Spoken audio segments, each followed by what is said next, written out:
Welcome into the show. Today, we're talking about the Oklahoma State Cowboys. I'm going to give you a prediction for their season. Let's do it.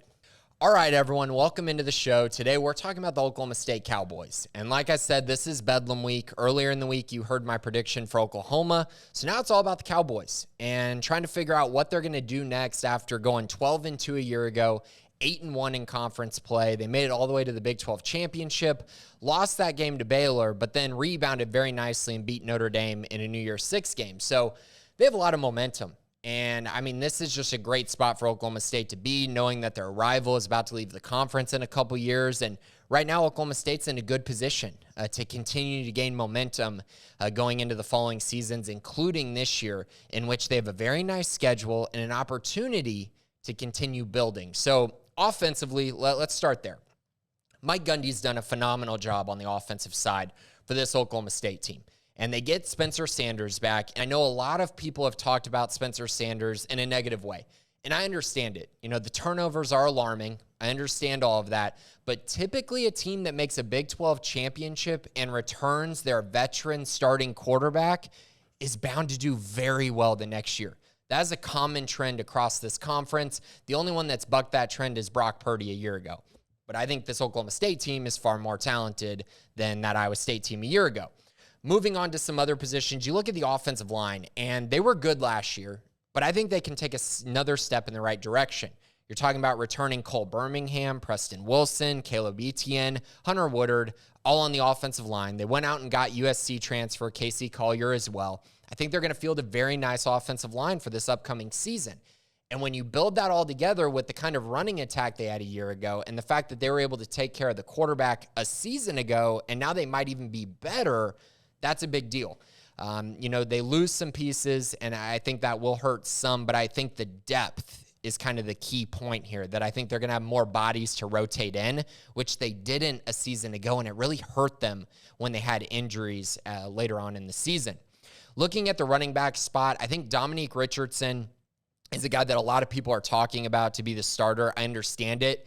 My bet is Ollie Gordon, the 4-star running back prospect out of Euless Trinity. Really like his film. I like what he brings to the table. He runs really hard, and I think he's going to fit in extremely nicely to this rushing attack. And last year, Jaylen Warren was so good in it, and Ollie Gordon is just a bigger Jaylen Warren in my eyes.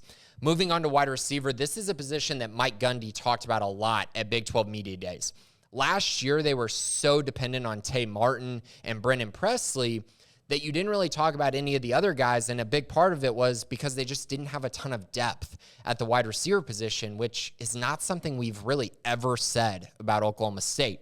This year, they have that fixed. You get Brennan Presley back. You bring in Talon Shetron, who I think is going to be fantastic. One of the most talented receivers in the country. One of the most talented recruits Oklahoma State has ever brought in at the wide receiver position.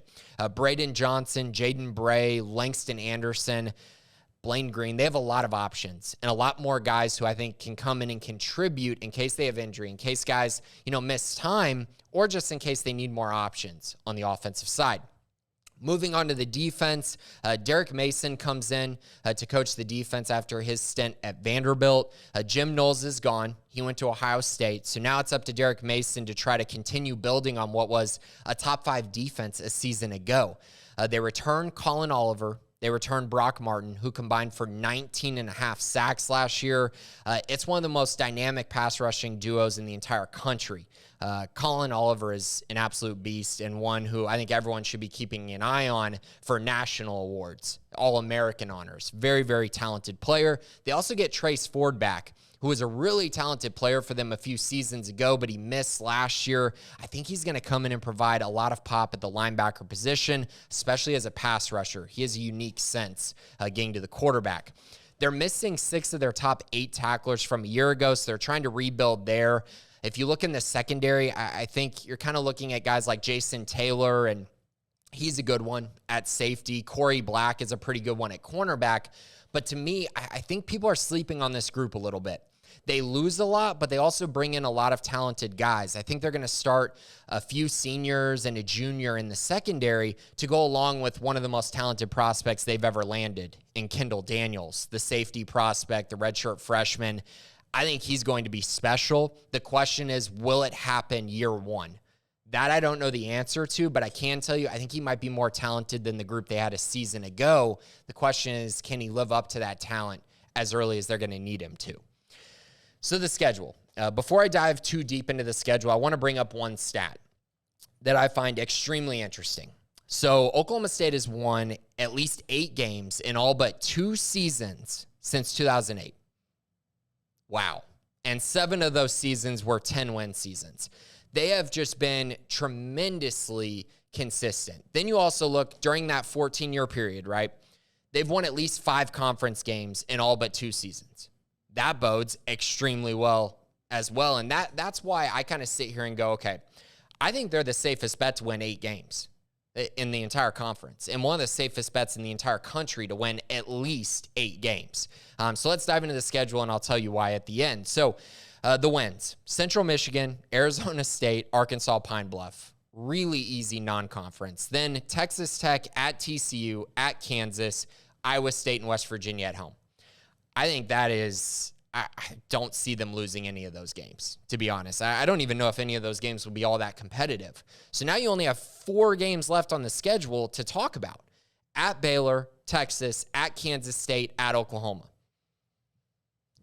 There's no reason they can't win at least 2 of those. I mean, and if you want to say, no, they can't win 2 of them, okay, 9-3, that already hits their over-under of 8.5. I mean, how easy is that? I mean, the math just adds up too easily to really bet against Oklahoma State this year. I've heard people say they're going to take the under. That's not a smart call, folks. That's not a smart call at all. This team is going to cover their over-under. I have them at 9-3. I do think they will go, 1-3 in that group that I mentioned at the end. And that would be slightly disappointing, to be honest. But I could honestly see them going 11-1 again. Maybe even 10-2. But somewhere in there, they're going to hit the over on this, and I think it's one of the safest bets in the entire conference. So that's it for Oklahoma State. Really intrigued by them. I think they're going to have another really, really nice season and continue to gain momentum under Mike Gundy. I'll talk to you later in the week about some more, conference realignment stuff, and then, of course, season predictions again next week as well. But for today, this has been Grayson Grunhafer. Thanks for listening.